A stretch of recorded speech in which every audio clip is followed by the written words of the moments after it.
예, 마약 투약 혐의를 받고 있는 가수 박유천 씨의 구속 여부가 오늘 결정되는데요. 채모에 대한 국과수 검사 결과는 필로폰이 검출된 양성 반응이었습니다만 박 씨는 혐의를 전면 부인하고 있습니다. 자세한 내용은 전지현 변호사와 함께 짚어보도록 하겠습니다. 어서 오세요. 어서 오십시오. 안녕하세요. 예. 오늘 이제 이 박유천 씨에 대한 구속 여부가 결정이 됐는데 일단 이 여부를 가를 주요 쟁점은 어떤 게 있을까요? 이제 영장이 청구된 혐의는 필로폰 투약 및 매수 혐의고요. 예. 여기서 영장 여부를 가를 이제 쟁점은 마약을 흡입했는지와 증거 인멸의 가능성이 있는지 두 가지인데 예. 마약을 흡입했는지 여부는 만약에 황하나 씨의 진술과 그다음에 같이 무슨 호텔이나 자택에 들어가는 CCTV만 있으면 이게 흔들릴 수도 있지만 예. 결정적으로 그 국가수 정밀 반응 검사 결과 양석이 나왔고 그다음에 그 CCTV 영상에서도 보듯이 마약으로 추정되는 물건을 이렇게 던지기 수법이라 그러죠. 예. 박유천 씨가 가져가는 모습이 영상에 찍혔기 때문에 소명 여부에는 문제가 없을 것 같고요. 증거 인멸과 관련해서도 이분이 계속 범행을 부인을 하고 있어요. 예. 변호인도 그 마약 양성 반응 결과는 인정을 하지만 예. 입장에는 변화가 없다 이렇게 애매한 모습을 보이고 있고 예. 경찰에 출석을 받으러 갈 때도 본인은 뭐 공연 때문에 그렇다고 얘기를 하지만 염색을 하고 제모를 하고 증거를 인멸한 게 아니냐 하는 이런 의혹이 있기 때문에 예. 증거 인멸 가능성도 인정될 것으로 보입니다. 영장 발부될 걸로 봐요. 예. 네. 발부 가능성 굉장히 높다고 점쳐 주셨는데 앞서 짚어주신 것처럼 사실은 국가수의 결과가 나왔음에도 불구하고 박 씨는 계속해서 혐의를 부인하고 있는 상황인데 이걸 하나의 전략이라고 봐야 하는 건지 왜 이런 발언이 나온다고 보세요? 그러니까 박유천 씨가 뭐라 그랬냐면 양성 반응이 나온 것은 인정을 한다 그러면서 내 몸에 필로폰이 어떻게 들어갔는지는 모르겠다 이렇게 얘기를 하고 있는데 예.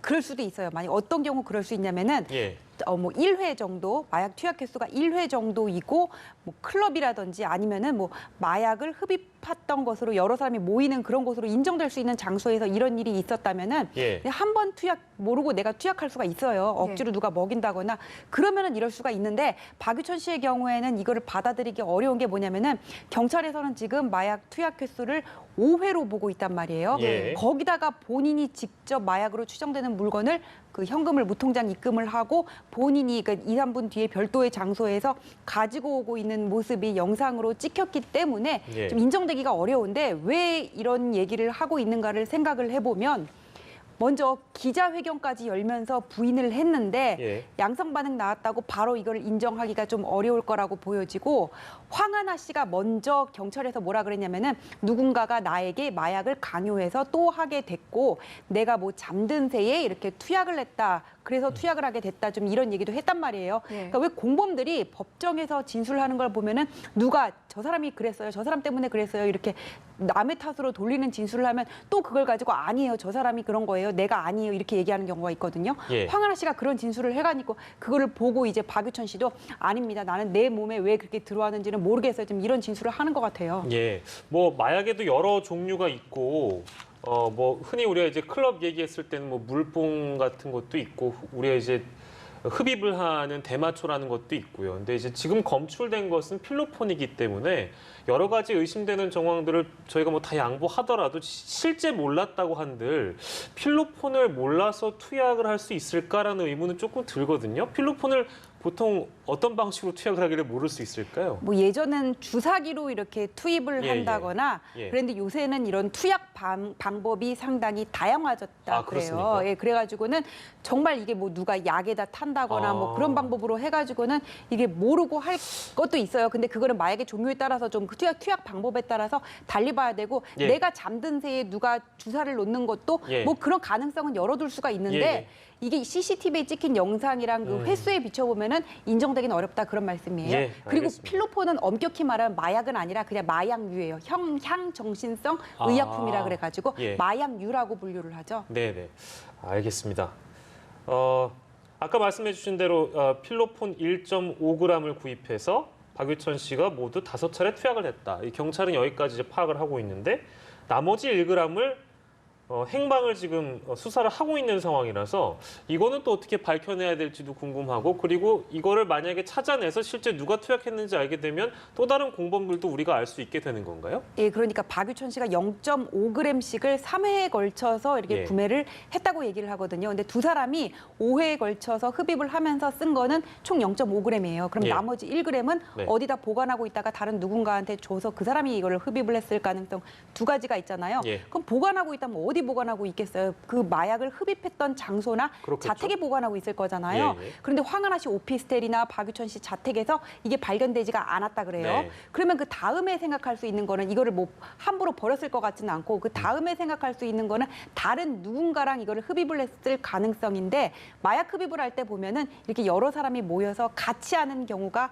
많거든요. 그 다른 사람이 있을 가능성이 있는데 근데 이 다른 사람이 저는 의문이 드는 게 뭐냐면 황하나 씨가 박유천 씨의 존재에 대해서는 진술을 했잖아요. 예. 했는데 왜 그 다른 제3자에 대해서는 함구를 하고 있는지 그게 좀 의문이고 경찰에서는 분명히 황하나 씨나 박유천 씨의 휴대폰을 제출을 받아가지고는 포렌식 작업을 했을 텐데 예. 그러면은 마약을 했다는 그 일시랑 뭐 장소라든지 이런 부분을 맞춰 보면은 예. 제3자에 대해서도 밝힐 수가 충분히 있는 거라고 보여지거든요. 그래서 그 예. 윤곽이 드러나는 것도 앞으로 뭐 시간 문제일 것으로 보입니다. 예, 새로운 소식이 또 들어오는 대로 저희가 또 짚어보도록 하고요. 박유천 씨 관련된 얘기는 여기서 이제 마무리를 하고 두 번째 주제로 넘어가도록 하겠습니다.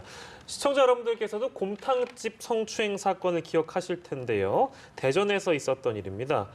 이 법원 양형을 두고 1심 때도 이제 논란이 있었는데 항소심이 있었습니다. 항소심에서 집행유예가 선고됐는데 일단은 곰탕집 성추행 사건 저희가 정리를 먼저 하고 가겠습니다. 이게 뭐냐면은 지난해 11월에 있었던 일인데 예. 부산에 있는 한 곰탕집에서 있었던 일이에요. 그러니까 한 여성이 친구 피로연 장소였다 그래요. 그러니까 방에서 다 같이 식사를 하다가 화장실 갔다가 이렇게 방으로 다시 들어가는 길이었고 예. 이 남성도 이제 자기 친구들 그러니까 일행하고 와가지고는 식사를 하고 남성은 나가는 길이었는데 네. 그러니까 남성 일행이 카운터 앞에 그 영상을 보면 이렇게 줄을 서 있고 그 남성이 맨 뒤에 있어요. 그러니까 예. 이 남성이 자기 그 일행의 맨 뒤에 있다가 자기 일행하고 그 여성 사이를 이렇게 지나갔거든요. 그 예. 지나가는 그 시간이 딱 1.333초예요. 그런데 이 영상을 보면 여성이 남성이 지나가고 나서 바로 고개를 확 이렇게 몸을 돌리더니 예. 가가지고 이렇게 항의를 하는 네네네네. 장면이 있거든요. 바로 저 장면이에요. 저 장면. 예, 예. 남성이 지나가고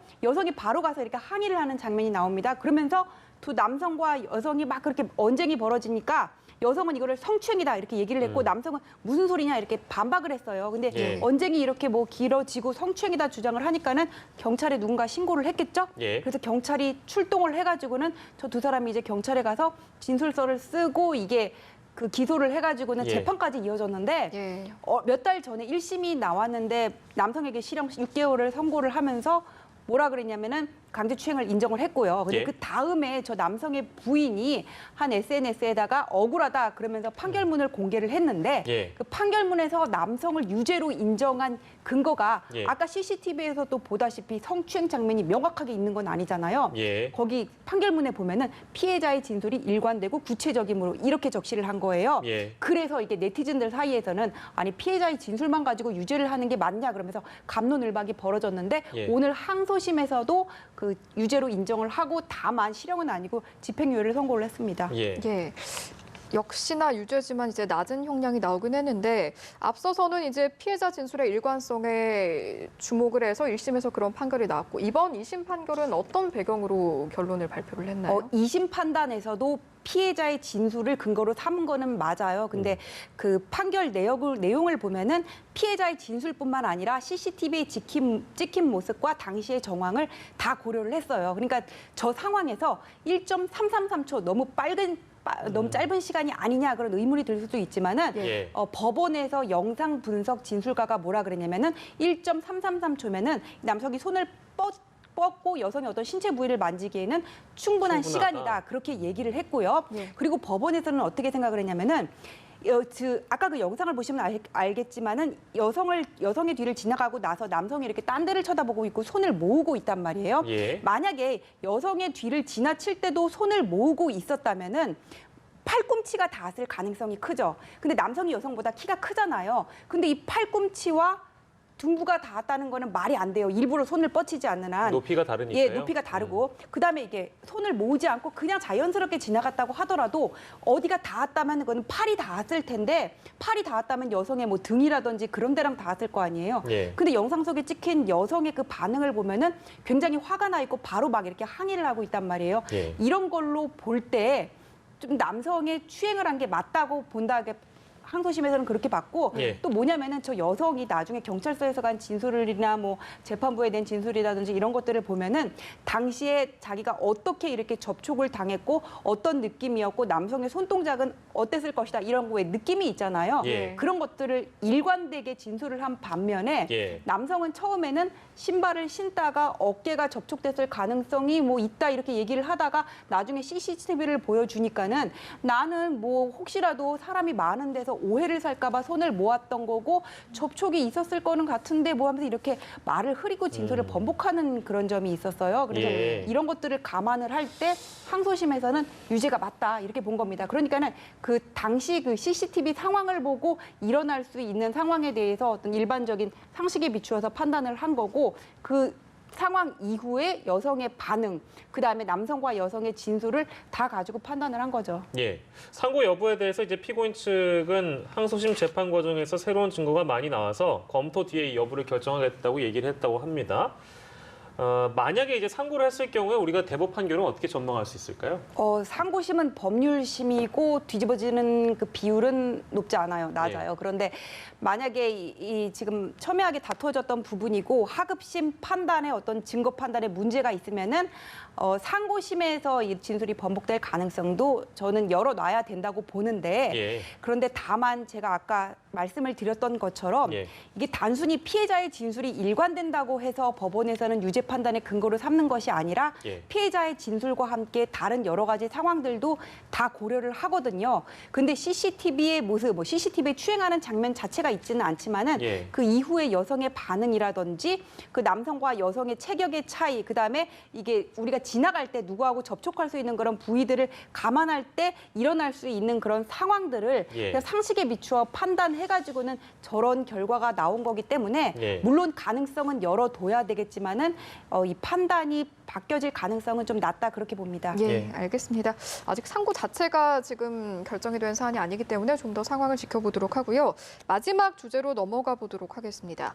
암사역 흉기 난동 사건, 당시에 해당 장면이 SNS에 쫙 퍼지면서 많은 분들이 또 충격을 받기도 했던 사건인데 일단 사건의 개요를 좀 다시 한번 짚어보죠. 그러니까 이게 지난 1월에 저기가 암사역 3번 출구예요. 오후 7시에 있었던 일인데 저 사람이 저때 19살이었다 그래요. 그러니까 10대가 자기의 친구를 흉기를 가지고 상해하는 사건이 있었어요. 예. 그 상해한 이유는 보면은 저 두 사람이 저기 전날 상해한 전날하고 그 이틀 전날 예. 같이 절도를 했어요. 그러니까 이 마트에 들어가 가지고는 뭐 유리창을 부수고 물건을 훔쳐놨다 그러는데 그걸로 이제 경찰에서 조사를 받는데 저 친구가 자기 친구의, 그러니까 저 가해자죠. 예. 가해자의 인적사항도 얘기를 한 거예요. 그래서 이제 그 보복을 하기 위해서 말하자면 보복상해라고 저런 것들을 얘기를 하는데 거기에 이제 분을 참지를 못하고 친구를 상해를 한 겁니다. 예. 근데 오후 7시면은 또 지하철 출입구고 사람들이 많았을 거 아니에요. 누군가가 네. 신고를 했겠죠. 그래서 경찰이 출동을 해서 결국은 저 사람이 100m 도주하는 거를 잡아서 검거를 하긴 했는데 예. 당시에 저 영상을 보고 더 문제가 됐던 거는 저 흉기로 상해를 가하는 장면이 아니라 더 사람들이 이렇게 문제를 삼았던 건 뭐냐면은 예. 경찰의 대응이었어요.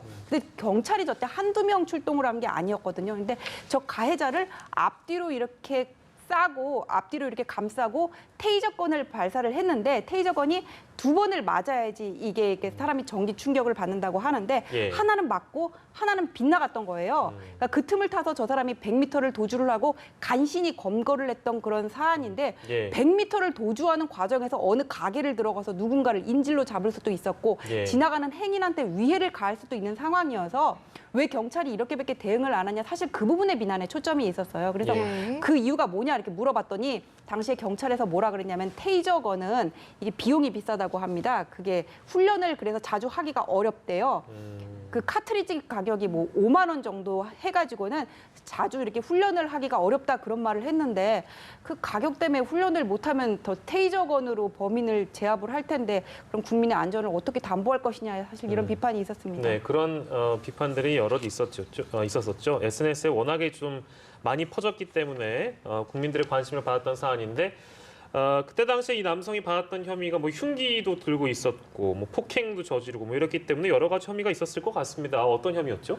그러니까 특수절도하고 그다음에 특가법상의 상해죄가 적용이 됐는데 예. 왜 그냥 상해가 아니라 특가법상의 상해면 이렇게 보복 목적의 친구가 자신을 그러니까 경찰에 신고한 거에 대해서 보복 목적으로 상해를 한 거잖아요. 그래서 예, 예. 특가법이 적용이 됐고 그다음에 절도 부분은 둘이서 같이 뭐 유리창을 깨고 물건을 훔쳤다는 거잖아요. 두 차례에 걸쳐서. 예. 그래서 특수 절도예요. 예. 근데 이런 일반 상해에 비추어 봐서 이런 특가법상의 보복 목적의 상해의 경우에는 형량이 좀 더 높아요. 그래서 법정형이 1년 이상이 되거든요. 최저가 1년이고 상한은 유기징역 상한이 30년이 되는 거잖아요. 예, 뭐 예. 물리적으로만 보면은. 예. 그래서 특수절도하고 상해가 적용이 됐는데 뭐 대법원 양형 기준에 비추어 볼 때 이런 경우이면 한 3, 4년 정도가 선고가 될 수 있어요. 그래서 검찰이 3년을 구형을 했다고 합니다. 예. 그럼에도 불구하고 재판부가 집행유예를 선고한 이유는 아무래도 어린 나이라고 봐야 할까요? 배경이 뭘까요? 저 사람이 뭐 소년법 적용 대상은 아니에요. 소년법 적용되려면은 판결 선고시를 기준으로 해가지고 19살 미만이어야 되거든요. 근데 저 사람은 범행 당시에는 소년법 적용 대상이었지만 판결을 선고할 때는 소년법이 적용이 안 되는 나이였다 그래요. 그래서 네. 이제 검찰도 처음에는 그 부정경을 구형을 했다가 나중에 이제 3년으로 바꾸기는 했는데 예. 집행유예 비교적 가볍게 나온 거는 보도된 바에 따르면은 이 변호인이 이 사람이 지적장애 3급이고 어떤 가정 환경을 들었다 그래요. 뭐 동종의 범죄도 없고 부모의 이혼 이후에 이렇게 혼자서 살았다 그러면서 예. 피해자와도 합의를 했다 이런 점을 들었고 예. 그리고 이 사람이 재판정에서도 뉘우치고 반성하는 모습을 보였고 결정적으로 뭐라 그랬냐면은 나는 늘 혼자라고 생각했는데 엄마가 나를 위해서 이렇게 물심양면으로 응원하는 것을 보고 감동을 받았다. 나는 엄마의 기대에 부응해서 다시는 이런 일을 저지르지 않겠다 이렇게 반성하는 모습을 보였거든요. 예. 법원에서 이렇게 형을 선고할 때는 물론 죄질도 봐야 되지만은 이 사람이 앞으로 개전의 정이 있는지를 본단 말이에요. 그렇게 예. 생각할 때 아직 뭐 미성년자 갓 벗어난 나이고 충분히 이 사람은 계도 가능성이 있다 뭐 그렇게 봐가지고는 집행유예를 선고한 것으로 보입니다. 예, 알겠습니다. 암사역 난동 사건까지 짚어봤습니다. 오늘은 전지현 변호사와 함께했습니다. 고맙습니다. 고맙습니다.